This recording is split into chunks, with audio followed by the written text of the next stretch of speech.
Graça e paz a você que está nos assistindo. Eu sou o pastor Gabriel de Oliveira Porto e estou fazendo esse vídeo para falar dessa nova coleção que está sendo lançada, a coleção Teologia Fácil.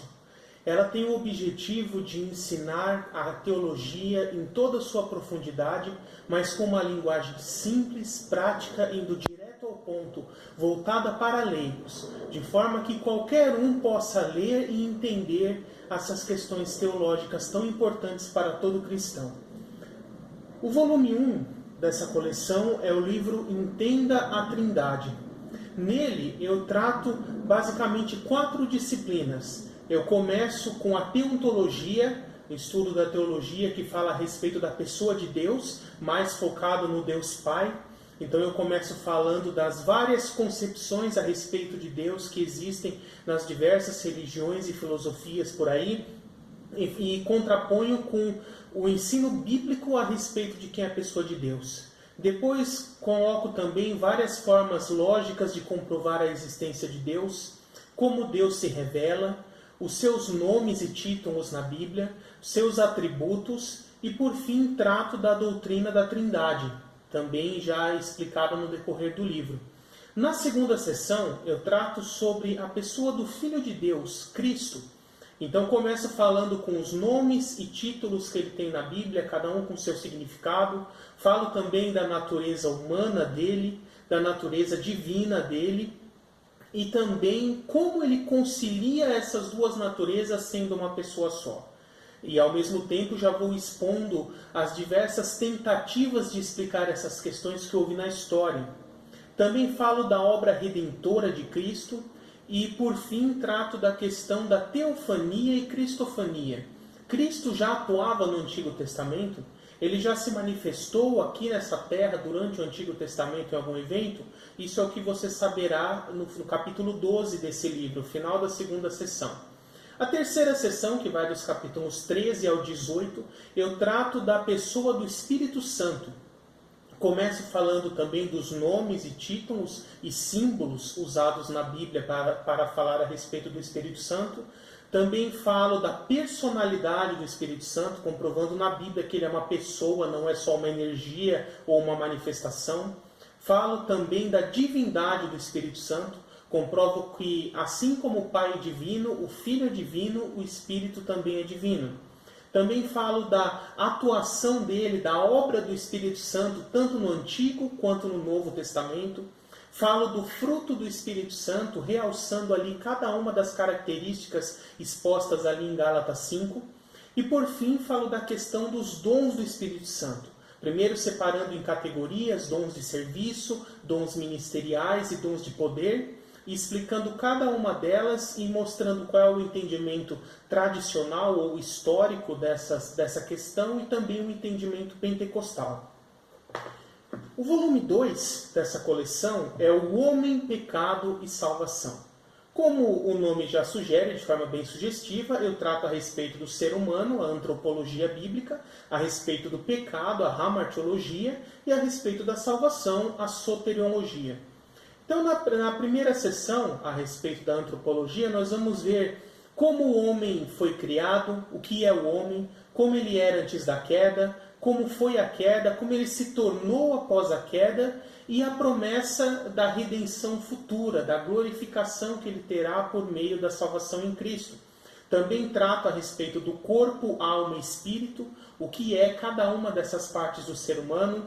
E controvérsias, por exemplo, alma e espírito, será que são a mesma coisa ou são partes diferentes, que é a questão da dicotomia e tricotomia? Também trato questões, por exemplo, em que momento surge a alma ou é gerada a alma no ser humano e como esse processo ocorre? Todas essas são questões que eu trato nesse livro na primeira sessão. Na segunda sessão eu falo sobre a hamartiologia, doutrina sobre o pecado, estudo a respeito do pecado. Então eu explico primeiro o que é o pecado, como surgiu o pecado, como o pecado contaminou o ser humano lá na queda de Adão, as consequências do pecado, a definição dele e o plano de Deus na história para destruir o pecado por meio do plano da salvação em Cristo. Na terceira sessão, a soteriologia, eu trato a respeito da salvação. Começo falando sobre a origem da salvação, que está lá nos decretos divinos, e como Deus estrutura esses decretos no meio da história, ou no seu plano para a história, e os vários entendimentos teológicos a respeito da ordem desses decretos. Também falo da cruz de Cristo, mostrando ali os vários aspectos da redenção realizada na cruz de Cristo. Falo também da obra redentora de Cristo com sua morte, ressurreição e ascensão aos céus e o significado de cada uma delas. Também trato a questão de soberania e liberdade. Como pode ao mesmo tempo Deus ser soberano, mas nós sermos livres para tomarmos atitudes e responsáveis pelas atitudes que tomamos. Também falo no capítulo 13 a respeito dos 5 pontos da salvação. O ponto da depravação, o ponto da eleição, o ponto da expiação, o ponto da graça e o ponto da preservação. Trato cada um deles mostrando como ele é tratado no calvinismo e como ele é tratado no arminianismo e dando o meu parecer de qual dos dois é o mais coerente com o que a Bíblia ensina. E o último capítulo eu trato apenas sobre a questão da preservação dos santos. Será que é possível perder a salvação ou não? Quem salva? Deus salva ou a pessoa se salva? Todas essas questões eu trato nesse livro. O volume 3 dessa coleção é o Manual Prático de Escatologia. Esse foi o primeiro livro que eu escrevi, mas na sequência lógica desse curso é o terceiro. Nele eu começo falando de todo um panorama do Antigo Testamento para que as pessoas entendam as profecias. Depois falo sobre os métodos de interpretação, trato a questão das alianças eternas que Deus fez, profecias importantes de Daniel, como a das 70 semanas e a dos impérios mundiais. Também trato todo o sermão profético de Cristo descrito ali em Mateus 24. Explico o que ocorre após a morte, para onde vai o salvo, para onde vai o não salvo, como são esses lugares, a diferença entre Sheol ou Hades e o lago de fogo, a diferença entre céu e paraíso.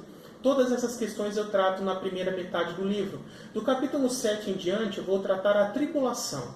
Capítulo 7 eu falo de todos os eventos relacionados à igreja durante o período tribulacional. Arrebatamento, com as diversas teorias a respeito dele, bodas do Cordeiro, tribunal de Cristo, retorno glorioso de Cristo. Capítulo 8 eu falo dos eventos que ocorrerá com os gentios ímpios durante a tribulação. Falo também do anticristo, falso profeta, marca da besta, juízos de Deus e todas as questões relacionadas. E no capítulo 9, eu falo do que ocorrerá com Israel durante o período tribulacional. Ali eu falo dos 144 mil, das 2 testemunhas, trato a questão, por exemplo, o Espírito Santo sairá da terra com arrebatamento, sim ou não? Trato também da conversão do povo de Israel durante a tribulação e, por fim, o retorno glorioso do Messias. No capítulo 10 eu falo sobre o milênio, com todas as questões relacionadas a ele, as profecias e as teorias a esse respeito. No capítulo 11 eu falo sobre os eventos de transição entre o fim do milênio para a eternidade. Então nós teremos ali a segunda ressurreição, que é a dos perdidos, a destruição dessa terra, a rebelião final de Satanás, a criação de novos céus e nova terra. Todos esses eventos são tratados no capítulo 11 do livro. E por final, no capítulo 12, eu faço uma explicação de todo o livro de Apocalipse, abordando capítulo a capítulo, ponto a ponto. E este é o novo livro que acabou de ser lançado, o volume 4 da coleção Anjos, Demônios e Igreja. Como o nome também já sugere de forma bem clara, eu trato mais 3 doutrinas da teologia aqui. A angelologia a respeito dos anjos, demonologia a respeito dos demônios e a eclesiologia, doutrina a respeito da igreja. Então eu trato, por exemplo, em que momento surgiram os anjos, quando eles foram criados, como é a natureza dos anjos, o que eles fazem, o que eles não fazem, as funções dos anjos. A respeito dos demônios, eu falo quando ocorreu a queda dos anjos, se aquela questão de Gênesis 6,4 dos filhos dos homens, das filhas de Deus, se ali seriam anjos ou não, se anjos teriam capacidade de engravidar mulheres, gerar seres híbridos. Falo também sobre possessões demoníacas, sobre o poder que Cristo nos deu para expulsar os demônios, os efeitos e as consequências das possessões, doutrinas de demônios e do plano de Deus para a perdição eterna desses espíritos caídos. Também falo a respeito de Satanás, com seus diversos nomes e títulos, a forma com que ele atua, a sua natureza, o seu domínio sobre os demônios, o seu domínio sobre esse sistema mundano, todas essas questões nas primeiras sessões do livro.